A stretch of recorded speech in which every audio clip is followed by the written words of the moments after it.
Today's episode or today's page is going to be, it's not going to be so deep. Today I just want to talk about something that has been more important to me in the last couple years than before, and it is the quality of a stranger I am. So, maybe before 2 years ago, I probably didn't care the kind of stranger I want to make sure I'm being. And we always talk about we're trying to be good family members, try to be a decent cousin, a decent friend, auntie. But lately, as in the last couple years, thinking about what kind of stranger I want to be to people.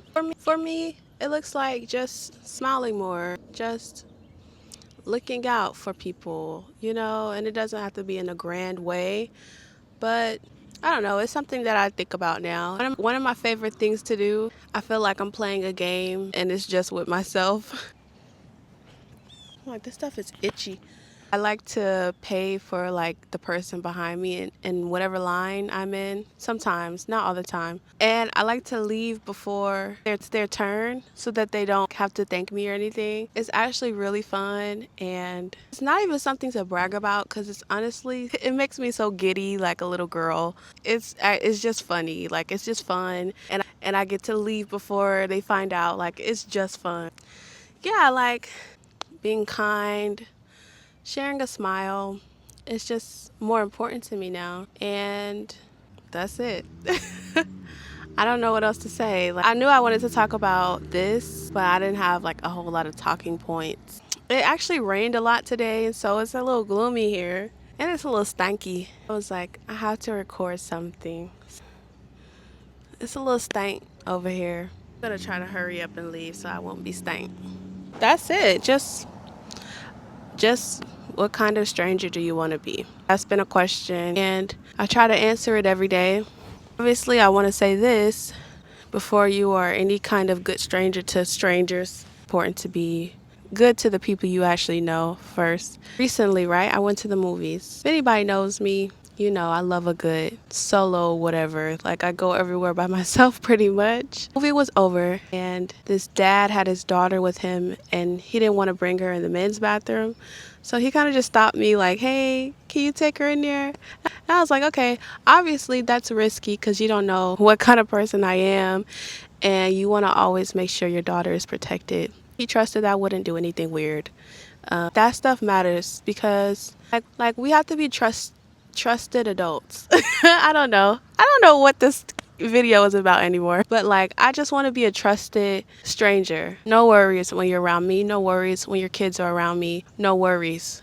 Even like at grocery stores, I'm even more attentive to older women and men in the grocery store, like if they need to reach something, or it's just sort of something I didn't always think about. But hey, thank you, that's it. What's something else I want to talk about before I leave? What's something else? I have been getting out of my comfort zone. Even most recently, like, I've been going on dates. And it's been good. Okay. Oh, I know what I can talk about. My favorite thing to do is to just do everything by myself. I love to solo travel. I like to solo everything. I go on solo dates throughout the week.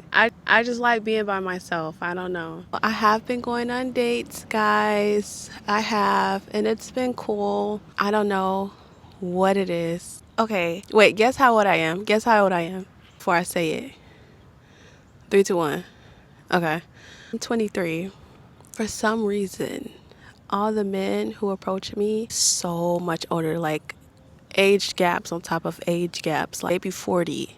I do struggle trusting men and things, and so I'm always going to be on guard for the most part. Like, I'm going to be on guard with men, right? Especially ones who are older, because we know the pattern there, usually, not always. There's usually a pattern there of an older man wanting a younger woman for a certain reason.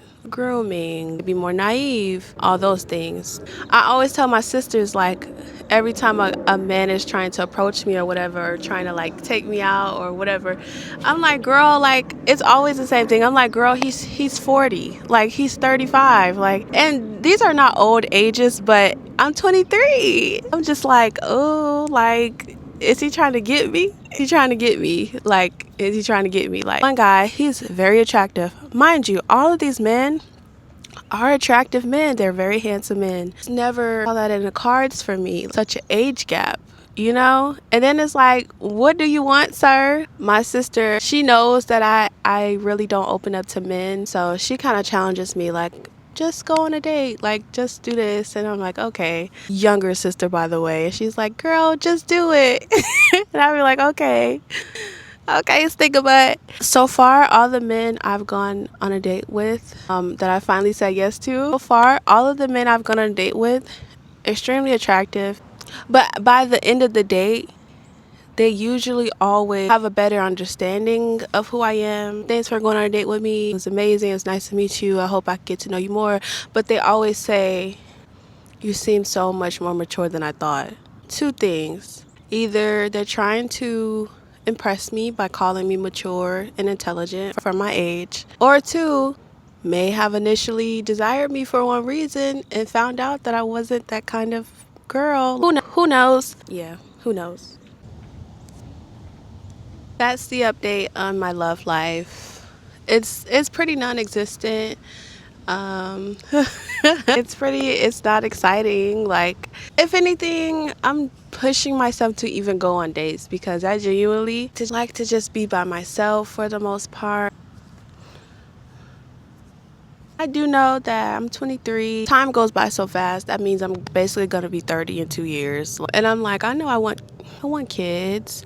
Sometimes God shows me holding my babies in my dream. So I believe I will be. And I work a lot right now to try to make sure that whenever that time comes, I'll be really good to them. I don't want to mess it up. If anything in life could just crushed me the most, it probably would be me not being a decent mom and not being good to them, not being what they deserve, who they deserve. I already know in advance that would crush me if that was ever the case. So I do a lot of work now, and I think it does help, which I can't fully prepare until I am actually a mom, you know? It's just like being married. Like, you can't fully be prepared until you are in it because that's the experience. But do your due diligence. I try to do my due diligence with who I am as a woman, who I could be to a man if that was actually ever to happen, and who I deeply want to be to my children. At this very moment, I'm not that very open to any sort of romantic scenario right now, but I am preparing so that I am good to him. And down the line, if it ends up being a fruitful relationship, I'm good to my children because it just matters the most. It does. It matters the most. I used to fight believing that being a parent could be the most important job you ever have. I fought that idea. Ooh, what is flying? I fought that idea because I thought, okay, people get lost in their kids. Like, that's not the most important thing you could do. Maybe it just comes with age. Now I believe that it is the most important work you can do because you're literally raising the next human beings. Whatever your household is like, whatever you're cultivating in your household, for whether it be bad fruit or good fruit, it is the most fruitful work I believe a person could ever do. So I want to be responsible. I want to be responsible mom, responsible with my words. I want to be responsible with my impact, with my emotions, my own confidence, everything about myself because they will be watching me. They'll be watching their dad. I want to be responsible with the tone I set in my household, how I built their confidence up, how I challenged them, everything. I just want to be responsible with the weight of being a parent. Like, you're going to be a kind of parent. So I just want to really, really prepare myself to do that right. One of the biggest decisions we can make in life is who we make kids with. I'm challenging myself to, hey, The camera. All of the things are so important when it comes to mating. Mating makes it sound so unromantic. So, yeah, I think that's all. But yeah, I'm new to this posting thing. I'm really reserved. I don't like recording myself.